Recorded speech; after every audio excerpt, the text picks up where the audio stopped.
የኛ አልቲሜት ፍላጎት ብልጽግና ነው። ድህነትን ድምጥማጡን ማጥፋት ነው፣ መበቀል ነው ምንፈልገው። ያን ብልጽግና ለማረጋገጥ የሚያስፈልጉ ዲቴልስ ኤሌመንቶቹን ካለየን በቀር በሆነ ጉዳይ ብቻ መዘን የምናሳካው አይደለም። በዚያም ምክንያት ግብርና የግድ ነው።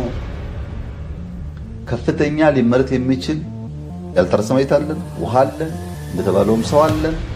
ያን ተጠቅመን በአመት 2-3 ብናስ በምግብ ራሳችን መቻል ሁነኛ ነገር ነው። ልንተው አንችልም፣ ማረስ አለብን። ሁለተኛ ኢንዱስትሪ ነው። ኢንዱስትሪ ላይ በስፋት ካልሰራን በቀር በግብርና ብቻ የምናስበውን ኤምፕሎይመንት የምናስበውን ኤክስፖርት ልናሳካቸው ምርት ያስፈልጋል። እነዚህም በቂ አይደሉም። ቱሪዝም ያስፈልጋል።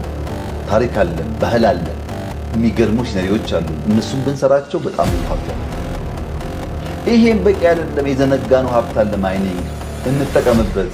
15 ዓመት 500 ሚሊዮን ያወጣንበትን በአንድ ዓመት 3 ሚሊዮን ያወጣነው በዚህ አቴንሽን ነው፣ በዚህ ስራ ነው። በ15 ዓመት 3.5 ሚሊዮን የነበረውን ቡና በአመት የኛ ያክል ያመጣነው በዚህ በግብርና በስራ ነው። ቱሪዝሙ፣ ማይኒንጉ፣ ኢንዱስትሪው፣ ግብርናውም ግን ቴክኖሎጂ ላይ ካልሰራን በቀር ደግሞ ውጤት አያመጣም። እሱም መጨመር አለ። ሰርቪስ አት ዘ ኤንድ እያንዳንዱ ሰው ይመጣል።